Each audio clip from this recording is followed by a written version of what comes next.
오늘 말씀은 예수님께서 하신 비유의 말씀입니다. 누가복음 18장에 예수님께서 4가지 비유를 하셨는데 그 중에 뒤에 나오는 3가지 비유에 대해서 오늘 말씀을 드리고자 합니다. 주제는 바로 이 바리새인과 세리의 비유가 가장 큰 주제라고 생각합니다. 이 바리새인과 세리, 세리는 세를 봐주시면 됩니다. 괜찮습니다. 세리는 죄인의 대표입니다. 성경에 보면 사복음서에 세리 이렇게 나올 때 세리의 이름만 나오는 예는 별로 없고 다 죄인들과 세리 또는 세리와 죄인, 세리와 창녀 이렇게 이 세리의 부류는 당시 이제 이스라엘 사람들이 생각할 때 아주 심각한 죄인입니다. 그저 죄 짓는 정도가 아니고요. 민족의 반역자, 자기 동족들의 피를 빨아먹는 사람, 그저 돈을 막 강탈해가지고 자기 부를 채우는 그런 정도의 사람이 아니고 민족을 반역하는 사람. 반대로 바리새인들은 세금을 안 냈거든요. 그러니까 로마 치하에 세금을 안 낸 사람들이 바리새인들입니다. 그런 바리새인이 볼 때는 저 강제로 뺏어가지고 또 로마에다가 갖다 바치고 자기가 또 착복도 하고 하는 저런 세리는 있을 수 없는 죄인이에요. 아주 심각한 죄인입니다. 어쩌면 창녀보다 세리가 더 먼저 나오지 않습니까? 그런 세리와 또 한 사람의 이 바리새인은 스스로 구별되게 사는 사람들입니다. 사실 굉장히 훌륭한 사람들이에요. 이 두 사람을 극단적으로 비유를 하는데 모든 바리새인을 다 이야기하는 것이 아니고 오늘 성경에 보면 자기를 의롭다고 믿는 바리새인을 이야기합니다. 바리새인 중에도 서기관들 중에도 주님 앞에 나온 사람들이 많았습니다. 대표적인 사람이 사도 바울이지 않습니까? 그런데 모든 바리새인을 이야기하는 것이 아니고 자기를 의롭다고 믿는 바리새인, 자기가 의롭다고 생각하기 때문에 다른 사람들을 멸시하는 그 바리새인에 대해서 이야기를 합니다. 그래서 오늘 이 성경 이 비유 말씀은 사실은 이 신약의 모든 주제에 해당이 됩니다. 모든 신약의 주제가 이 바리새인과 죄인의 대결이다 이렇게 보면 됩니다. 다른 말로 하면 율법과 은혜의 대결입니다. 우리가 흔히 생각할 때 구약은 율법이었고 신약은 은혜다 이렇게 생각하기 쉽지만 그렇지 않습니다. 구약도 은혜예요. 구약에도 항상 은혜와 이 율법의 대결이었습니다. 그런데 은혜 속에 들어간 사람은 다 구원받았고 다 속함을 받았고요. 율법에서 의를 찾고자 하는 사람들은 못 들어갔다. 그 말씀을 하고 있습니다. 오늘 또 이 뒤에 나오는 두 비유까지 합쳐보면 앞 비유에서는 누가 의롭다 하심을 받았느냐의 내용이고 뒤에 두 내용은 하나님 나라에 들어갔다 못 들어갔다의 이야기입니다. 같은 내용입니다. 의롭다 하심을 받아야만 하나님 나라에 들어갑니다. 하나님 나라는 거룩한 나라이기 때문에 의가 없이는 절대로 들어갈 수 없는 나라가 바로 하나님 나라입니다. 그래서 의롭지 못하면 못 들어간다. 뒤에 나오는 두 번째 비유는 바로 어린아이와 같지 아니하면 못 들어간다. 못 들어간다는 말씀이에요. 세 번째 나왔던 비유는 부자는 못 들어간다는 거죠. 하나님 나라에 못 들어간다는 뜻이고 마찬가지로 여기서 바리새인과 세리의 비유도 그 바리새인은 못 들어간다는 이야기입니다. 스스로 의롭다고 믿었습니다. 믿었다 이 말은 그저 자기를 믿었다 이렇게 볼 수도 있지만 그 율법을 믿었다는 뜻입니다. 그러니까 이 사람은 신앙인이에요. 하나님을 믿는 사람입니다. 그런데 하나님을 믿는 사람 중에도 그렇게 열심히 믿었음에도 불구하고 못 들어갈 사람이 많다는 겁니다. 굉장히 많습니다. 이 바리새인은 지금 두 가지 오류를 범하는데요. 첫째는 자기가 의롭다고 믿었다는 거예요. 여기서 말하는 자기가 의롭다는 것은 자기 의를 이야기합니다.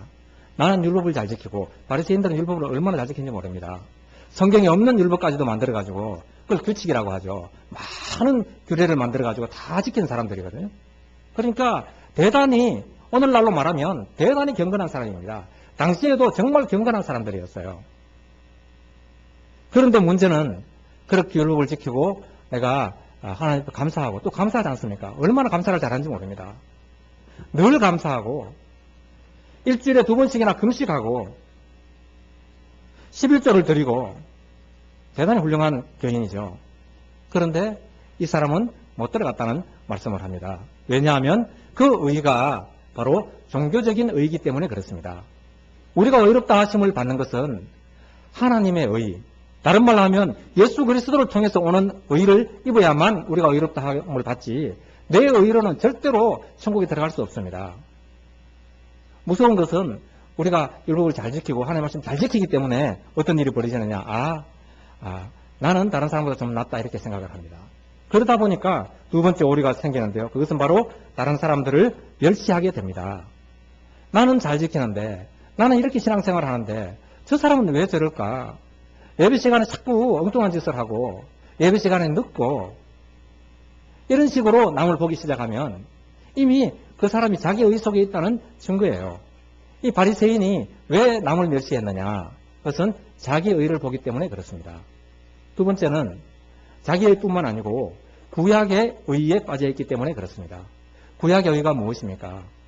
이 말씀을 잘 지키면 복을 받고 못 지키면 저주를 받는다고 생각합니다.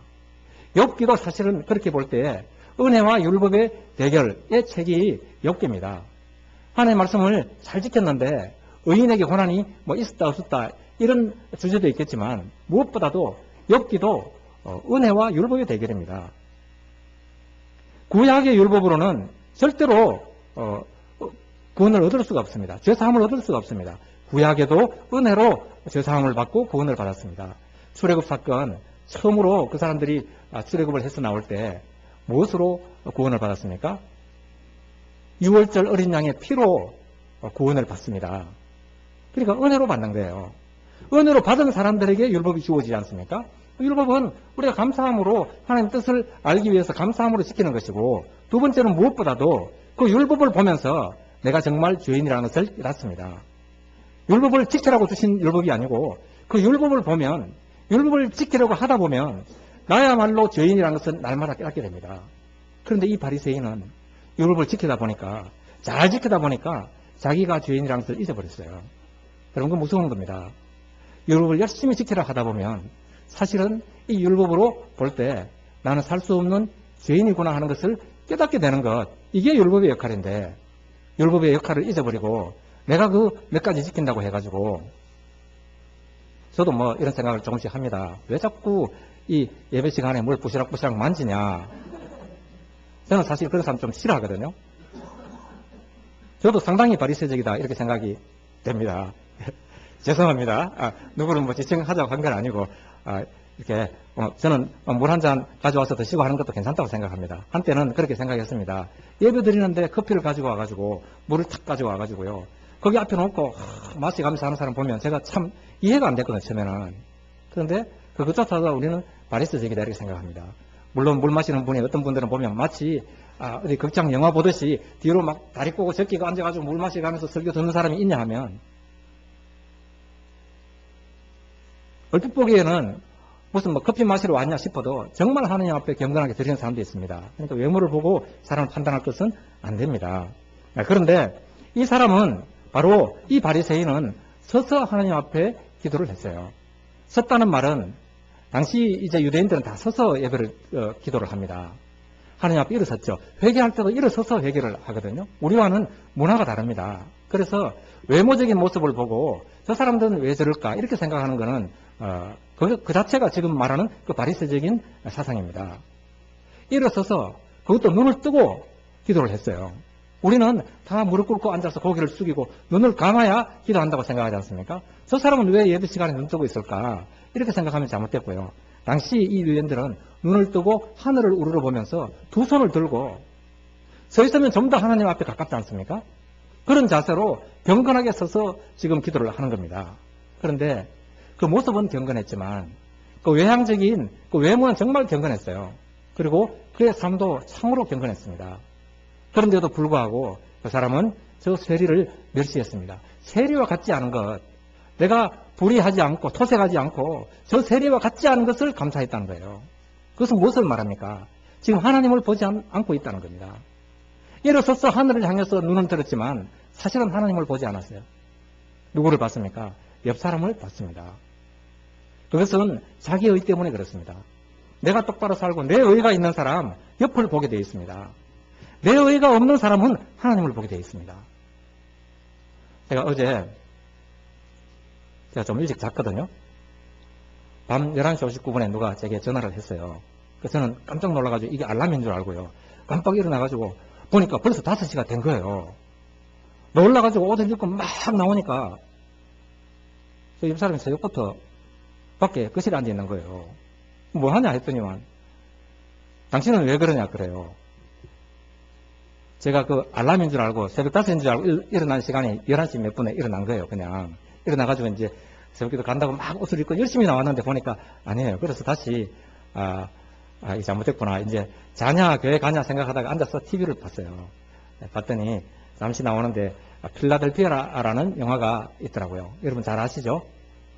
톰 행크스가 나오는 필라델피아라는 영화 덴젤 워싱턴하고 뭐 등등 나오는 영화가 있습니다. 아마 1995, 6년도쯤에 95년쯤에 나온 것 같아요. 필라델피아. 그 영화를 보면서 제가 다시 한번 알았던 영화지만 지금 재판하는 장면이 처음부터 끝까지 재판 장면이 나와요. 그런데 수많은 사람이 주인공 톰 행크스는 그 동성연애하는 사람이에요. 그래가지고 에이즈가 걸렸습니다.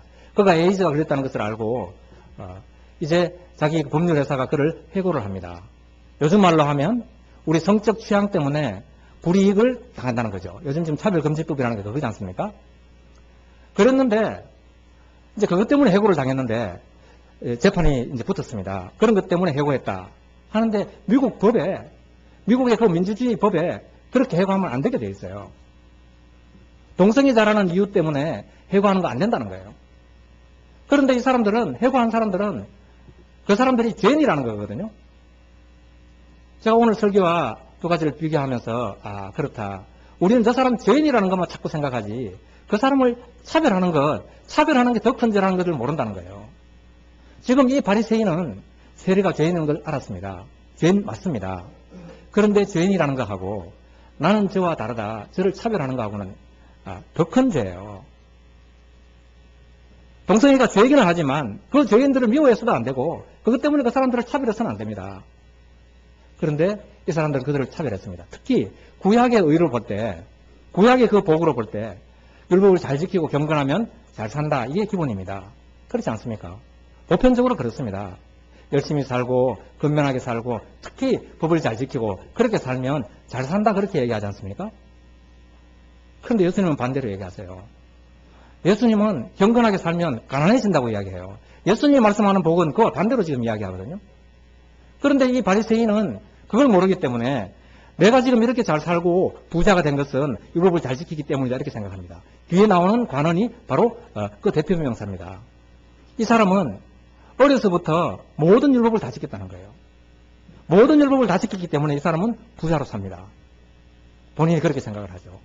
그런데 예수님은 뭐라고 합니까?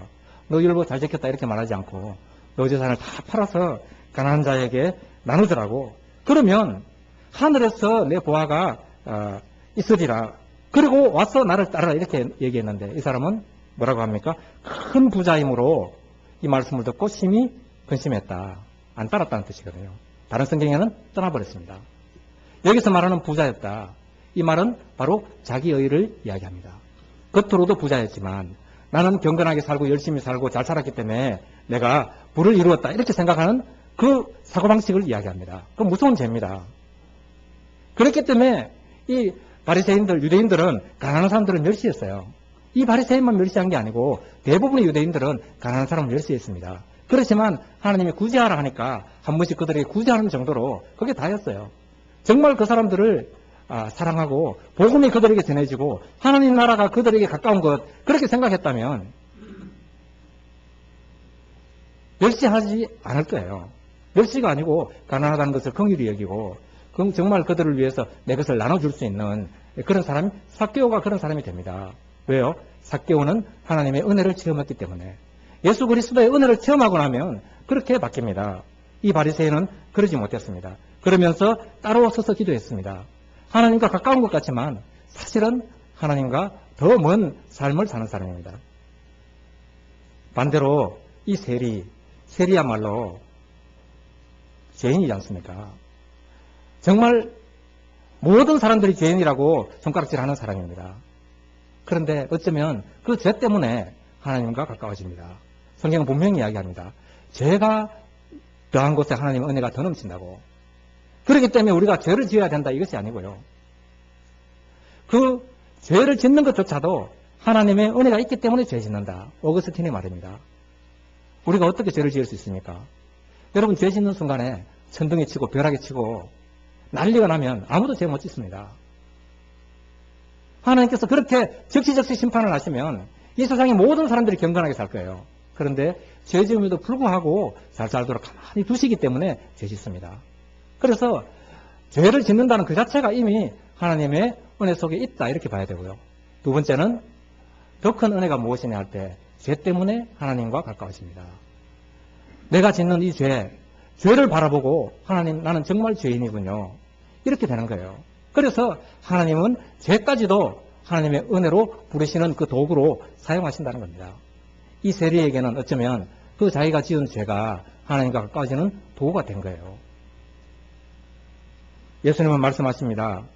예수님 오셔서 요즘 우리가 수요일날 산상수훈을 지금 하고 있는데요. 거기 팔복에 기본적으로 나오지 않습니까? 가난한 자가 복이 있다고. 누가 복이 있습니까? 가난한 자가 복이 있다고 했습니다. 이 사람들은 부자가 복을 받았다고 생각하지만 두 번째 애통하는 자가 복이 있습니다. 왜 애통을 합니까?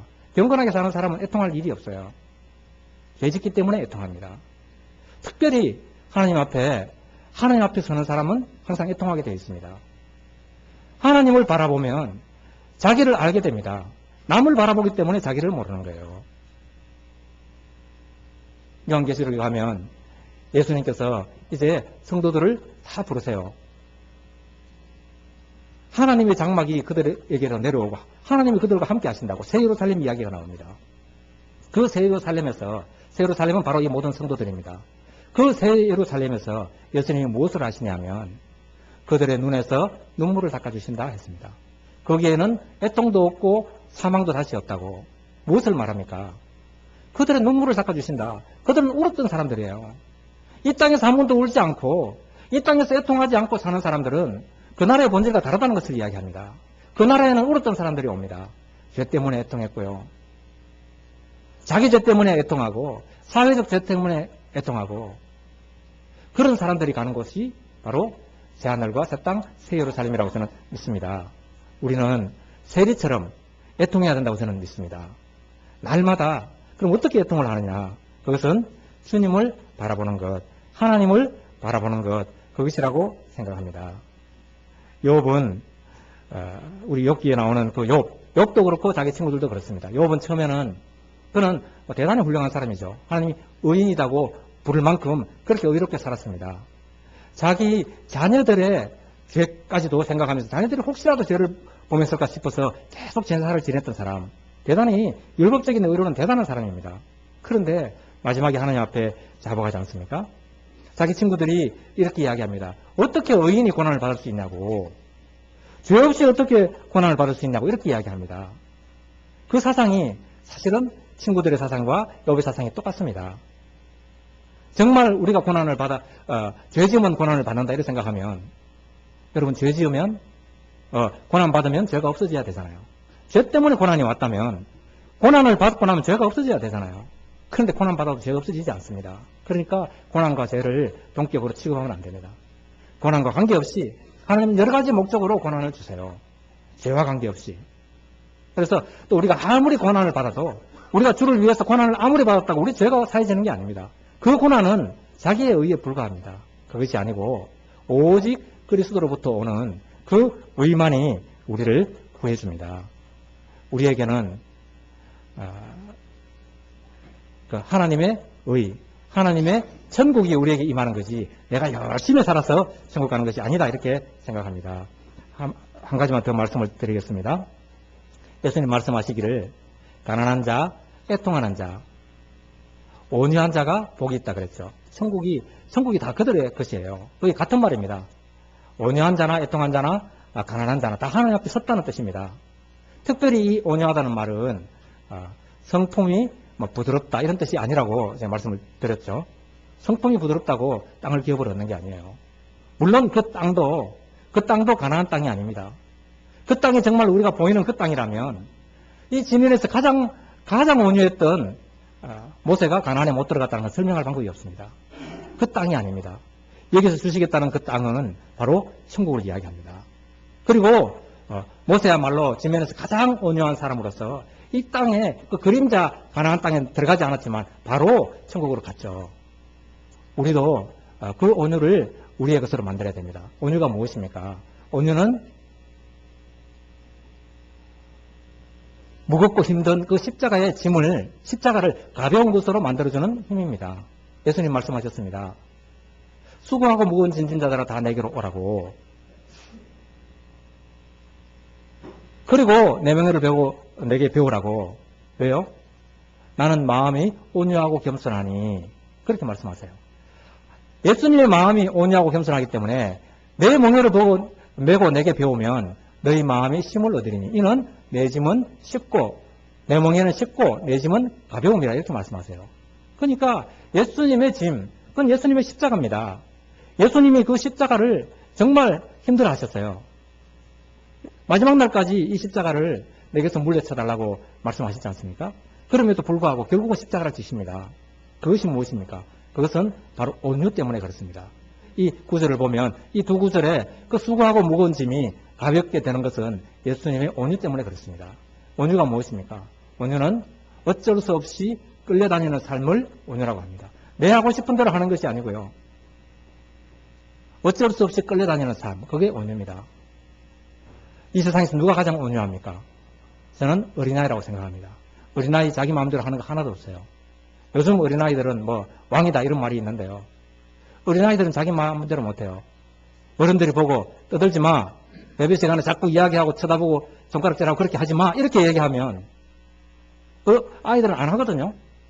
부모가 먹지 마 하면 안 먹습니다. 그게 온유예요. 자기 마음대로 못하는 것. 아버지의 뜻대로 하는 것.